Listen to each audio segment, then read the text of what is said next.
One of America's most prominent banks lost $9.6 billion from its share price overnight. And then subsequently, 4 of the largest American banks, including the likes of Citigroup and JP Morgan, lost $50 billion from their share price. In this video, we explain what on earth is going on, why Western banks need to be adopting Islamic banking principles if they're going to avoid fiascos like this, and finally, why your money in your bank account may not necessarily be as safe as you think it is. Let's dive in.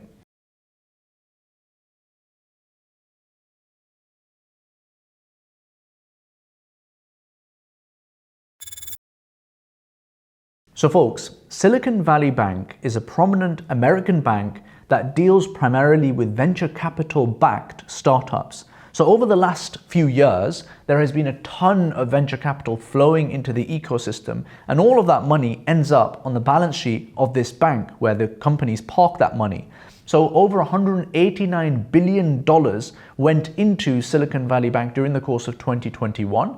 And so what Silicon Valley Bank did was it took a lot of that money and they parked that into bonds, money market instruments, things that make a steady interest rate return. The problem, however, is that over this year, interest rates have hiked up massively, and the bonds that Silicon Valley Bank entered into are around 1%, 1.5%, are now much worse than what is available in the market today, which is 5%, 6%. And so the bonds that Silicon Valley Bank holds are worth a lot less.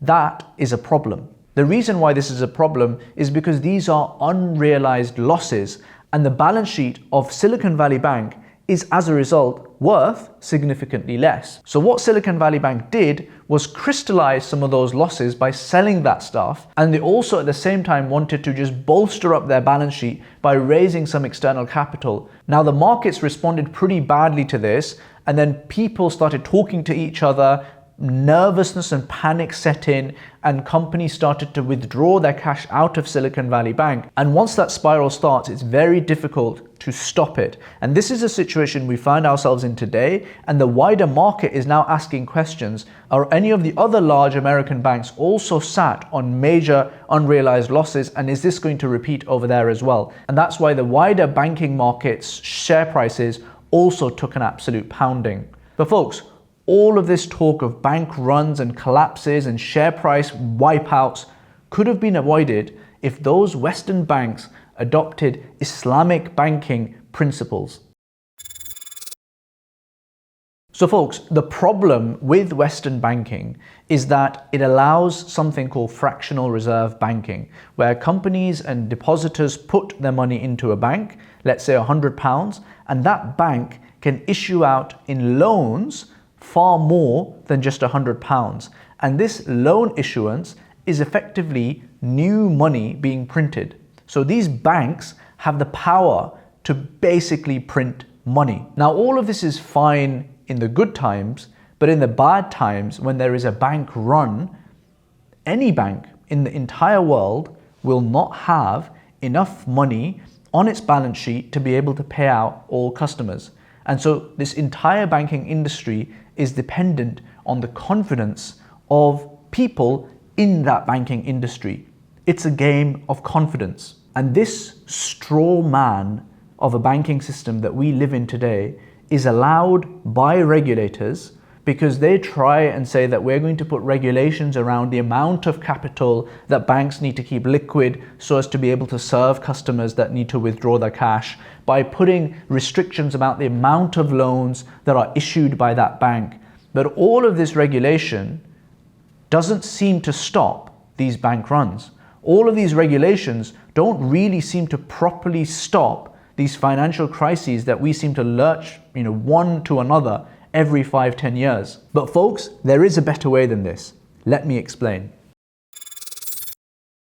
Under an Islamic banking system, the key difference would be that the issuance of new money out of thin air would be a power that is reserved for the central bank or the governments of the time, as opposed to private banks who have no allegiance to anyone. So practically, folks, what that means is that if Abdul Rahman gave me £5 and I am the bank, and I just hold on to that £5.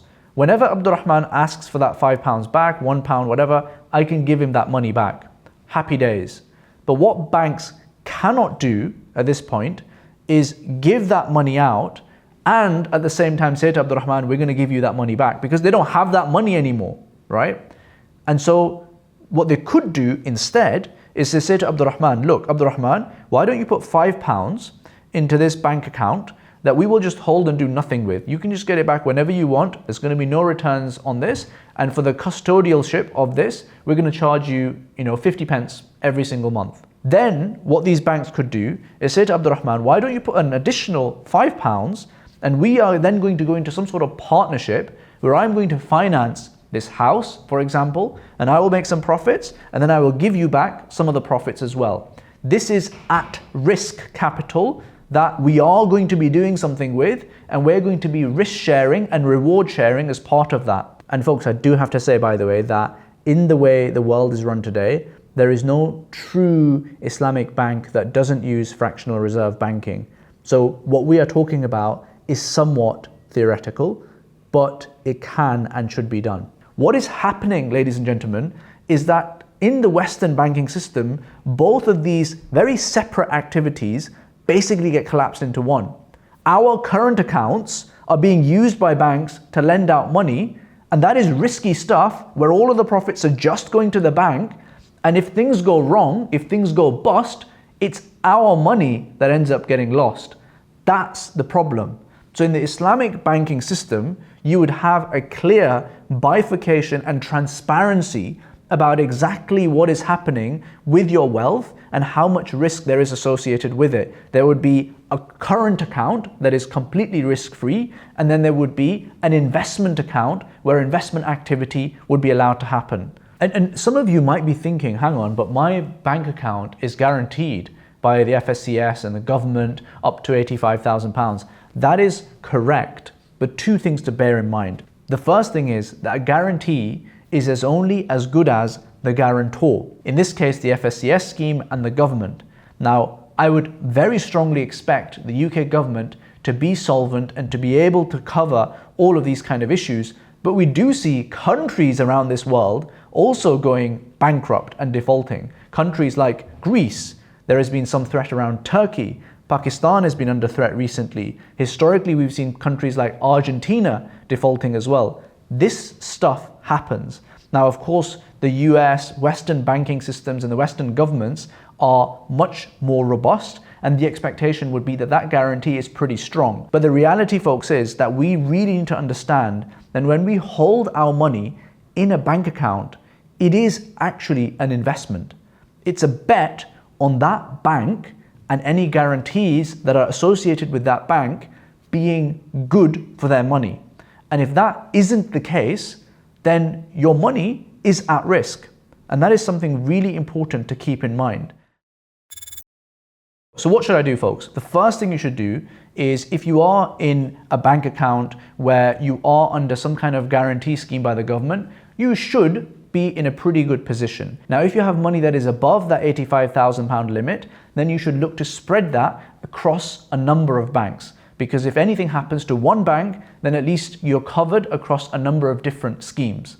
The second thing to bear in mind is that if you have a business account, usually there is also additional protection up to 85,000 for them as well. However, because business accounts often have larger amounts of cash sat within them, it is prudent and sensible to be able to spread that across a number of bank accounts so that you don't have total exposure to just one bank. You don't want to be in a position where you are banking with a Silicon Valley bank and then suddenly overnight you realize that all of my capital, all of my salary is sat in a bank account that is actually potentially at risk now. And the final and most important thing, folks, is don't think about your cash as just something that's sat on the sidelines ready to be deployed into investments.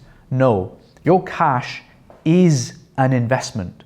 It is an investment in a bank account that may or may not be making a return. It is an investment into a bank and an institution that has a certain amount of credit worthiness and is good for its money to a certain level, and you need to assess that. And the best way that I think people should manage their cash and their investments is to have a diversified portfolio. Park your money into things that are tangible and real. For example, real estate or stocks and shares or fixed income or startups, private equity, hedge funds, cryptocurrency, gold. There's so many things out there that you can choose from. Spread your money across a range of these that you are comfortable with, and hold a little bit in cash that you need, and hold it in those places where it is safe. And even the cash, you might want to spread it out across a number of different banks. That is prudent risk management of your money and your financial affairs. I really hope Silicon Valley Bank gets itself back on track. My understanding is Silicon Valley Bank is no worse or better than many banks out there. And so there is no reason why it deserves to have a bank run on it. But folks, practically, me and you need to be ready, because bank runs and things like this can happen at any time to any bank. And if we are not aware of the risks, then we are not going to be able to manage for them. Until next time, Assalamu alaikum.